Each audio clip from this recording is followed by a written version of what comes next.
নমস্কার বন্ধুরা, বঙ্গস্বাদ কুকিং চ্যানেলে আপনাদের সকলকে স্বাগত জানাই। আজকের রেসিপি সজনে ফুলের চচ্চড়ি বা তরকারি। এটা কোনো নতুন রান্না নয়, এটা একটা চিরাচরিত রান্না যেটা শরীরের জন্য খুবই উপকারী। এই ঋতু পরিবর্তনের সময়ে নানা রকম রোগ প্রতিরোধ ক্ষমতা বাড়াবার জন্য এই ধরনের সবজিগুলো খাওয়া কিন্তু খুবই উপকারী। সজনের ফুলের সুন্দর একটা গন্ধও আছে, আর খেতেও কিন্তু ভালো করে রান্না করলে বেশ ভালো লাগে।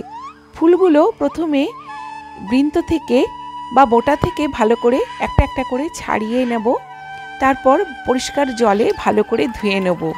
ফুলগুলো খুব ভালো করে বাছতে হবে এবং ধুতে হবে, না হলে কিন্তু অনেক সময় ছোট ছোট পোকা বা ধুলো ময়লা থাকতে পারে। তাই 2-3 বার জল পাল্টে পাল্টে আমি ফুলগুলোকে খুব সুন্দর করে রানিং ওয়াটারে ধুয়ে নিলাম। জল পাল্টে পাল্টে 2-1 বার সজনের ফুলগুলোকে ভালো করে ধুয়ে নিয়ে তারপরে জল ঝরিয়ে নেব। এরপরে পরিষ্কার জলে কিছুটা হলুদ দিয়ে আমি ফুলগুলোকে প্রায় মিনিট 15 ভিজিয়ে রেখেছি। আমরা জানি হলুদের মধ্যে অ্যান্টিসেপটিক গুণ থাকে, তাতে করে ফুলটা আরও ভালোভাবে পরিষ্কার হবে এবং কিছুটা তিতকুটে ভাবও কেটে যাবে। কিছুক্ষণ ভিজিয়ে রাখার পর হলুদ জল থেকে সজনের ফুলগুলোকে জল ঝরিয়ে নিয়ে হাতে করে চেপে চেপে তুলে নিলাম। এরপর রান্নাটা শুরু করব। সজনে ফুলের চচ্চড়ি রান্না করার জন্য লাগবে সর্ষে পোস্ত। 2 চামচ সাদা বা হলুদ সর্ষে এবং কালো সর্ষে মিশিয়ে নিয়েছি, আর 2 চামচ পোস্ত এবং 2টো কাঁচা লঙ্কা। প্রথমে মিক্সির ছোট জারে দিয়ে শুকনো ঘুরিয়ে নিলাম। এরপরে একটু লবণ দিয়ে বেটে নেব, জল দিয়ে তারপরে ঘুরিয়ে নেব। আর লবণ দিয়ে সর্ষে পোস্ত বাটলে সর্ষের তিতকুটে ভাবটা চলে যায়। আর বেটে কিছুক্ষণ মশলাটা রেখে দেব, তারপরে রান্না করব। সাথে সাথেই সর্ষে বা পোস্ত বেটে রান্না করলে অনেক সময় তিতকুটে লাগে। এবার তরকারিটা রান্না করার জন্য কিছু সবজি কেটে নিয়েছি। এখানে নিয়েছি কিছু শিম, একটা আলু ছোট ছোট টুকরো করে কেটে নিয়েছি একটা টমেটো টুকরো করে, আর কিছু মটরশুঁটি, বেগুন টুকরো করে নিয়েছি, আর মিষ্টি কুমড়ো অল্প। সবজি কুটে ভালো করে ধুয়ে জল ঝরিয়ে নিয়েছি। গ্যাস ওভেনে বসিয়ে দিয়েছি একটা কড়াই, তাতে পরিমাণ মতো সর্ষের তেল দিলাম। এই রান্নাটা সর্ষের তেলে করলেই বেশি খেতে ভালো লাগবে। নিরামিষ যে কোনো তরকারি আমাদের সাদা তেলের থেকে সর্ষের তেলে রান্না করলেই আমার মনে হয় বেশি খেতে ভালো লাগে। তেলটা গরম হলে 2টো শুকনো লঙ্কা ভেঙে দিয়ে দিলাম, আর 1/2 চামচ 5 ফোড়ন এই গরম তেলের মধ্যে ফোড়ন দিলাম। ফোড়নের সুন্দর গন্ধ বেরিয়ে গেলে প্রথমে ধুয়ে রাখা আলুগুলো আমি দিয়ে দিলাম। আলুর টুকরোগুলো একটুখানি নাড়াচাড়া করে নেব। এরপর দিয়ে দিলাম ধুয়ে রাখা মিষ্টি কুমড়োর টুকরোগুলো। মিষ্টি কুমড়ো দিয়ে আরও কিছুক্ষণ নাড়াচাড়া করার পর দিয়ে দেব টুকরো করে রাখা শিম। এই শিমগুলো আমাদের বাগানের এবং সহজে এগুলো কিন্তু গলে যায় না কচি হলেও। এই প্রসঙ্গে বলি, বেগুনগুলো কিন্তু আমার বাড়ির বাগানের গাছে হয়েছিল। ছোট ছোট যে সরু বেগুনগুলো হয় সেই বেগুনগুলো খেতে খুব সুন্দর। এবার কেটে রাখা টমেটো দিয়ে দিলাম। এক এক করে সব সবজি দেওয়ার পর ভালো করে নাড়াচাড়া করে নিচ্ছি। এখানে আপনারা চাইলে আপনাদের ইচ্ছা মতো বা পছন্দ মতো অন্যান্য সবজিও ব্যবহার করতে পারবেন।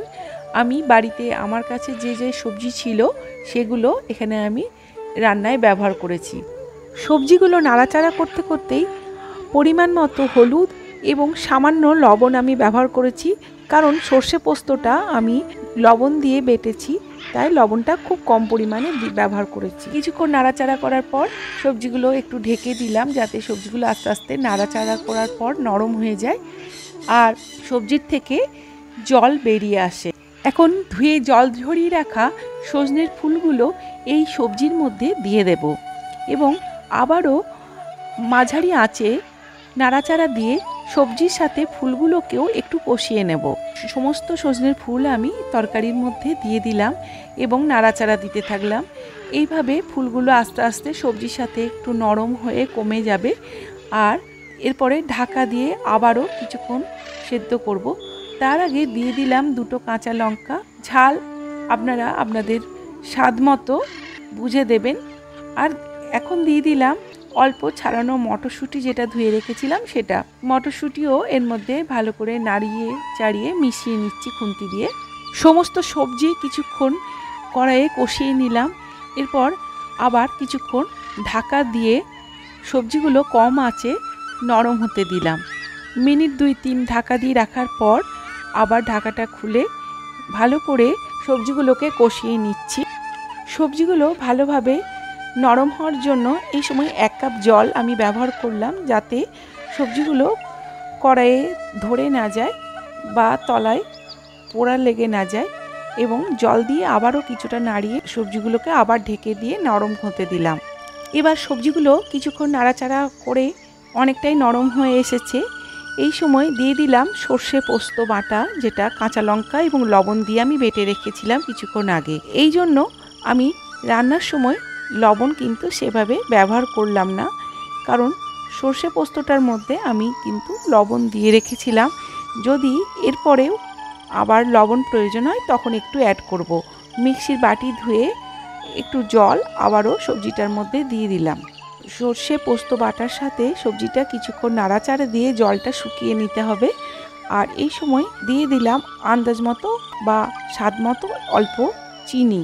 সজনের ফুলে একটু তিতকুটে ভাব থাকে অনেক সময়, তাই একটু মিষ্টি দিলে ভালো লাগে। আর এগুলো নিরামিষ যে কোনো সবজিতে একটু মিষ্টি দিলে খেতে ভালো লাগে, তবে এটা অপশনাল, আপনাদের ইচ্ছা না হলে নাও দিতে পারেন। আর সজনের ফুল অনেকে সেদ্ধ করে জল ফেলে রান্না করে, আমি সেটা পছন্দ করি না, কারণ সজনের ফুলের মধ্যে অনেক রকম উপকারী উপাদান আছে, যেটা সেদ্ধ করে ফেলে দিলে গুণটাই নষ্ট হয়ে যায় আর স্বাদটাও সেভাবে পাওয়া যায় না। এই সময় কিছুটা কাঁচা সর্ষের তেল দিলাম 2 চামচ মতো। তরকারিটা প্রায় হয়ে এসেছে। এই সময় কাঁচা সর্ষের তেল দিলে যে কোনো চচ্চড়ির স্বাদ কিন্তু বহুগুণ বেড়ে যায়। জলীয় ভাবটা অনেকটা নাড়িয়ে নাড়িয়ে শুকিয়ে নিয়েছি। যখন বেশ কড়াইয়ের গায়ে লেগে আসবে এবং আঠা আঠা মতো হয়ে আসবে, দেখেই বোঝা যাবে যে সবজিটা হয়ে গেছে। দেখুন এবার কড়াইয়ে তলায় লেগে আসছে আর সবজিটা অনেকটা কমে শুকিয়ে সুন্দর একটা টেক্সচার এসে গেছে। এই সময় গ্যাস ওভেনটা অফ করে 10 মিনিট ঢাকা দিয়ে স্ট্যান্ডিং টাইমে রেখে দিয়ে গরম গরম ভাতের সাথে সার্ভ করে নেব এই সজনে ফুলের চচ্চড়ি, যেটা এই বসন্তকালে শুরুতে খেতে কিন্তু যেমন ভালো লাগে তেমনি শরীরের জন্য ভীষণ উপকারী। এই সজনে ফুলের রেসিপিটা আপনাদের কেমন লাগলো তা কমেন্ট করে জানাতে কিন্তু ভুলবেন না। আর ভালো লাগলে একটা লাইক করার অনুরোধ রইল এবং বঙ্গস্বাদ কুকিং চ্যানেলটি সাবস্ক্রাইব করে আমার বন্ধু হয়ে পাশে থাকার অনুরোধ জানালাম। নতুন নতুন আরও অনেক রেসিপি নিয়ে ফিরে আসব। ভিডিওটি দেখার জন্য অজস্র ধন্যবাদ।